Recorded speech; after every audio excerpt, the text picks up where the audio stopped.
Olá, pessoal, tudo bem? Nós vamos continuar, então, a nossa apresentação, né, com o nosso objetivo, que é, agora, fundamentalmente, uma análise da relação entre ética e direito, sobretudo na introdução à metafísica dos costumes em Kant, tá? E aí nós vamos, então, concluir os nossos objetivos, né, da aula anterior, que é mostrar a possibilidade de relação e de precedência entre um e outro, né? Sobretudo sobre uma análise dos elementos da liberdade, da coerção, né, e dos princípios da moralidade e da legalidade na doutrina do direito em Kant. No parágrafo B, da introdução à metafísica dos costumes, né, quando Kant interroga se o que seja verdade, ele está tratando do conceito de verdade no sentido moral, daquilo que é justo ou injusto. E isso está ligado à ideia de obrigatoriedade e de razão, na medida em que o agente tem a necessidade de uma ação livre sob a forma de um imperativo categórico da razão. O sujeito racional entende a necessidade da obrigação como aquilo que deve ser conforme ao direito, isto é, que esteja de acordo com a lei. Ainda no parágrafo B, Kant deixa em aberto qual o critério para se conhecer aquilo que é justo ou injusto. Seria, neste caso, tudo aquilo que é de direito? O termo justiça, então, seria especificamente no âmbito do direito, no âmbito da legalidade, na legitimidade dos direitos convencionais de um Estado, né? Aquilo que o Diego falava dentro de uma ideia também de liberdade, de princípios fundamentais do direito. O que se pode deduzir é que Kant ressalta a importância do conhecimento a partir das fontes daqueles juízos baseados na simples razão. Isso não significa que abandonamos aqueles princípios empíricos, pois estes contribuem para o fundamento de uma legislação positiva possível. Com isso, o conceito de direito, enquanto relacionado à obrigação, isto é, ao seu aspecto moral, diz respeito, em primeiro lugar, à relação externa e prática de um sujeito com outro, e, em segundo, diz respeito unicamente ao arbítrio do outro. Sob a análise dos imperativos da moral e do direito, percebemos em ambos a ideia de liberdade pela forma na relação do arbítrio recíproco relacionado à obrigação segundo leis. Kant, ao tratar do direito positivo, se submete aos princípios morais, refutando ao mesmo tempo as teorias positivistas. Os positivistas prestavam atenção apenas aos processos de poder e ao poder subjacente. Aquilo que era justo era o que um grupo de pessoas políticas decidiam por meio de eleições. Kant, ao contrário, fundamenta-se também nos juízos da simples razão.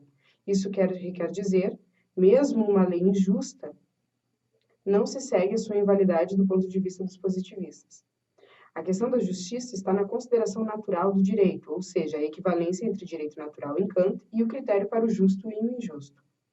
Isso se segue da própria tarefa do direito natural fornecer princípios imutáveis para uma legislação positiva possível. Mesmo o direito natural carecer de justificação, pelo que percebemos no parágrafo A da introdução à doutrina do direito, apenas torna mais claro no parágrafo B, quando faz uma consideração positivista. O que parece evidente é que temos uma regra de prioridade, isto é, a legislação positiva tem que se regular pela natural, né? E, nesse sentido, o direito preceder a moralidade. Mas, com isso, ainda não temos uma clareza se aquilo é de direito, é também justo. Kant deixa mais claro o papel da justiça no interior da doutrina do direito quando estabelece o imperativo categórico do direito. Mas, em caso de uma possível contradição entre direito e justiça, Kant, na verdade, não menciona nada a respeito. Não obstante, o justo está ligado ao imperativo do direito e ao poder de coerção. No parágrafo C, a introdução à metafísica dos costumes, Kant menciona, cito, é justa uma ação segundo a qual, ou segundo cuja máxima, a liberdade do arbítrio de cada um, possa coexistir com a liberdade de qualquer um segundo uma lei universal. Fim de citação. Aquele que tentar impedir a ação segundo uma lei universal e que possa coexistir com a liberdade de qualquer um, estará cometendo injustiça. A máxima da ação do sujeito não pode prejudicar a liberdade segundo lei universal. Por isso, a exigência de adotar como máxima o agir direito é feito pela ética. O problema está naqueles que tentam utilizar da exposição kantiana de justiça para afirmar que se deve representar a lei do direito como móvel da ação. Não se faz necessário fazer tal afirmação para defender a relação entre ética e direito. Devemos respeitar as especificidades de cada uma. Em detrimento a isso, Kant é categórico quando afirma no final do parágrafo C, cito, se a intenção não é ensinar virtude, mas apenas expor o que é justo, então não se deve representar aquela lei do direito como móvel da ação. Fim de citação. Podemos considerar que o conceito de justiça é mais um elemento da filosofia prática kantiana que contribui para o esclarecimento no que tange a relação entre legalidade e moralidade. Primeiramente, é cabível salientar que o conceito de justiça e de direito, em alemão, possuem a mesma tradução. Posteriormente, percebemos que o conceito de justiça está diretamente ligado à ideia de dever, quando Kant afirma ainda na introdução da Metafísica dos Costumes, cito, aquilo que é de direito, segundo leis externas, é justo. Aquilo que não é de direito chama-se injusto. Fim de citação. Ele ainda comenta que aquilo que é injusto é contrário ao dever. Talvez seja uma proposta interessante para fazer a relação entre direito e ética ou ainda entre legalidade e moralidade. Pensar na ideia de dever no âmbito da justiça e do direito e assim evidenciar a relação entre direito e ética. Para melhor compreendermos o conceito de justiça nessa discussão, é necessário ter claro que a filosofia moral kantiana se divide em duas partes, isto é, uma parte ética e outra baseada na teoria da justiça. Cada uma é composta de diferentes descrições de deveres e direitos. A ética é composta de deveres e direitos subjetivos e é não coercitiva. Já a justiça é composta de deveres e direitos que contém também deveres e direitos externos e coercitivos. Aqui a gente tem uma explanação do conceito de justiça bastante interessante e diferente de, por exemplo, o que nós tínhamos como conceito de justiça na antiguidade, sobretudo na Ética das Virtudes em Aristóteles, né? O conceito de justiça aqui, ele toma uma proporção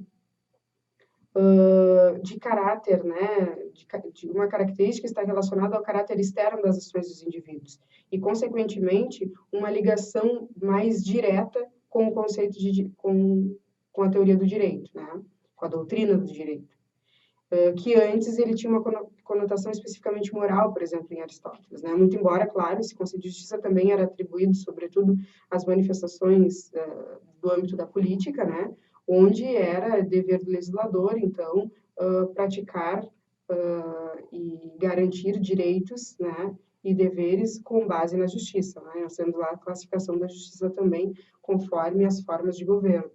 Mas ainda assim, aqui ele toma um status, uma característica mais fundamental e mais relacionada à concepção de direito, né, e de direito positivo, no sentido que nós vínhamos tratando ao longo do semestre. E aí a gente consegue, então, nessa definição e nessa caracterização, evidenciar, então, os pressupostos do Estado em relação a esses direitos fundamentais que os indivíduos possuem e que o Estado, então, deve ser garantidor desses direitos. Pois bem, continuemos. Dessa forma, a justiça, então, se enquadra na discussão da doutrina do direito de Kant, como se percebe claramente em sua introdução, mais especificamente no parágrafo C. Contudo, a análise da ideia de dever nesta relação entre direito e ética é de inteira relevância, pois a ideia de dever e aquilo que é justo é ponto comum entre legalidade e moralidade. O que importa é que não há lei sem dever, nem justiça sem dever. O dever moral, traduzido à luz do imperativo categórico, é representado no âmbito da legalidade pelo direito e pela justiça. Então, o próprio termo justiça corrobora, né, e retrata novamente aquilo que a moralidade e a formulação do imperativo categórico que Kant formulou corrobora essa relação. Né? Dessa forma, o que concatena estas informações é a análise do que seja o dever em Kant. Para isso, ele toma a divisão geral dos deveres de direito, que Kant faz na divisão da doutrina do direito. Em seguida, ele faz referência à famosa distinção entre aquilo que é conforme ao dever, representado pelo âmbito da legalidade, conforme o dever, e aquilo que ocorre por dever, representado no âmbito da moralidade. Essa distinção a gente também já tinha feito. Em suma, a proposta de um comentador, Celso Pinheiro, num de seus artigos, né, que ele tenta fazer essa relação entre ética e direito em Kant, é a de pensarmos, então, no princípio do dever, onde a máxima da ação é a regra de virtude pela qual a ação é cumprida. Tal máxima é determinada pela moralidade, isto é, pelo princípio subjetivo do querer, cumprido pela forma da lei, pois o que conta é a objetividade da ação no âmbito da legalidade. Se pretendemos uma ação moral, então não se trata meramente de uma ação conforme ao dever, mas, sobretudo, uma ação por dever. Fundar o direito na liberdade e na coação é evidenciar a sua reciprocidade com a justiça e, por conseguinte, com a moralidade, pois são elas que indicam o papel do dever nessa relação.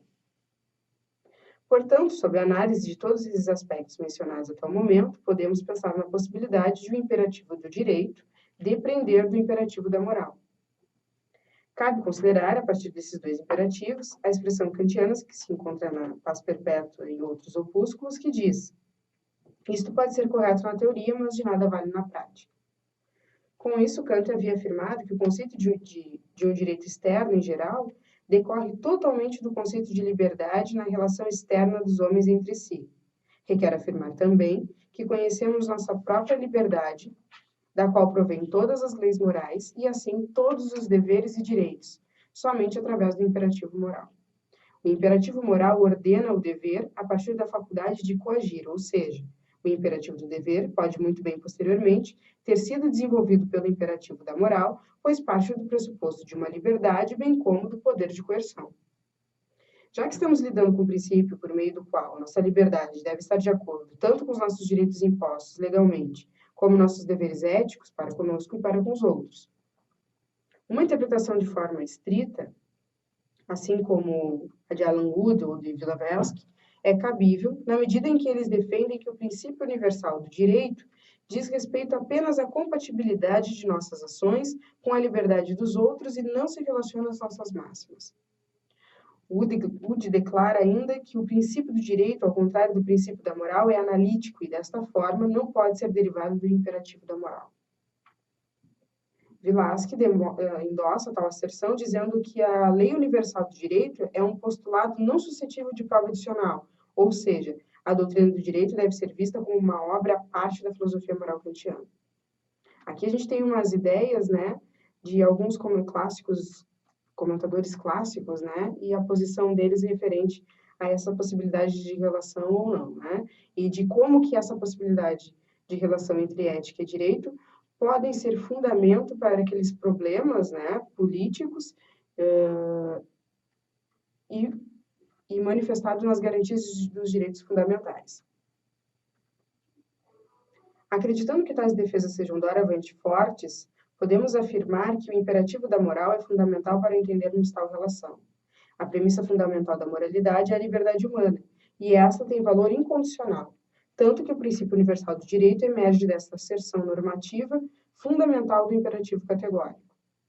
Desta feita, não se tem a pretensão de encontrar argumentos e justificações para afirmar que o imperativo da moral seja fundamento para o imperativo do direito, pois isso seria também demasiado forte. Mas, se admitirmos uma relação entre ambos, ou ainda defender que Kant teria pensado no princípio universal da moralidade ao formular o princípio universal do direito. Contudo, as alegações gerais de Kant sobre os juízos analíticos e postulados não servem para impossibilitar a relação entre direito e ética. Contudo, o imperativo categórico da moral nos diz qual forma nossas máximas devem tomar se elas pretendem ser compatíveis com o valor universal da liberdade, independentemente de nossas motivações ou inclinações. O imperativo categórico do direito afirma que deves querer que a tua liberdade possa coexistir com a liberdade de qualquer outro segundo lei universal. Mais uma vez, Kant é enfático quando fala da liberdade, agora no direito relacionado à objetividade da ação e ao direito de coerção externa, na qual possibilita uma organização civil e um progresso para a moralidade. Desse modo, podemos afirmar que o princípio universal do direito é certamente derivado da concepção de liberdade e do seu valor, que é princípio fundamental para a moralidade kantiana. Nesse sentido, então, eu concluo, né, nessas duas partes aí que nós podemos, então, compartilhar, né, desse trabalho, uma pesquisa realizada no mestrado, a importância de estabelecer as ideias de justiça, de liberdade e direitos fundamentais em Kant, né? Esses conceitos, eles não possuem um fundamento estritamente positivista, tá? Como a gente viu em outros comentadores, em outros módulos da nossa sessão, tá? Mas na ideia de relação entre ética e direito. Quando a gente afirma, então, que não é uma concepção estritamente positivista, mas sim uma relação entre ética e direito, a gente está querendo dar uma amplitude maior a esse caso. e como possibilidade, então, de tentativa de soluções para aqueles problemas, né, emergentes de uma sociedade, problemas políticos, problemas que ressaltam também a importância da garantia de direitos e deveres fundamentais. E aí a gente lembra de novo, né, conforme a gente estabeleceu também como critério já da Constituição Federal, alguns princípios fundamentais, como vida, igualdade, liberdade, né, propriedade, direito de propriedade, por exemplo, como que ele deve ser manifestado no âmbito da política, né? E aí vocês viram também nas videoaulas do Diego sobre a questão das políticas públicas, né, e como um modo de manifestação de garantia desses direitos fundamentais. E aí, para análise dessas problemáticas e como uma pretensão de tentativa de solução, a relação não tornar, né, essas regras e princípios fundamentais de um Estado serem meramente construídas e efetivadas do ponto de vista da ação como uma concepção positivista, mas também levando em consideração, que como base a gente tem esses princípios fundamentais, direitos fundamentais dos indivíduos, levar como pressuposto também algumas características importantes que advêm de um direito natural, né, que advém de uma perspectiva de princípios éticos, né? E aí aqui com isso a gente consegue perceber, justamente pelos imperativos, né? A gente pode perceber na aula anterior o imperativo categórico o imperativo da natureza, o imperativo categórico e o imperativo do direito. E a gente percebe uma relação, né, entre eles, até porque a proposta, né, e a posição forte kantiana de um dever ser em relação a isso, né, uma ética baseada em princípios universais, e que nesse sentido, então, toma respaldo, né, nessa relação. E aí a gente percebe, então, que não são direitos fundamentados estritamente no direito positivo, né? Mas que também a gente pode elencar alguns pontos importantes advindos do direito natural e dos princípios, então, morais, tá? Então, considerar essa relação e essa possibilidade de relação no âmbito das discussões políticas e no âmbito da garantia dos deveres, né, que por parte do Estado para com seus cidadãos, esses direitos fundamentais, resolveria ou responderia de alguma forma, pelo menos de modo geral, sobre algumas ações que podemos observar no âmbito prático, né? E aqui, então, a gente, mais uma vez, volta a essa concepção de algumas relações e direitos de ordem pública, política e ética no âmbito das ações e das relações dos indivíduos dentro de uma sociedade, ok? No mais era isso, eu agradeço, obrigada e até mais.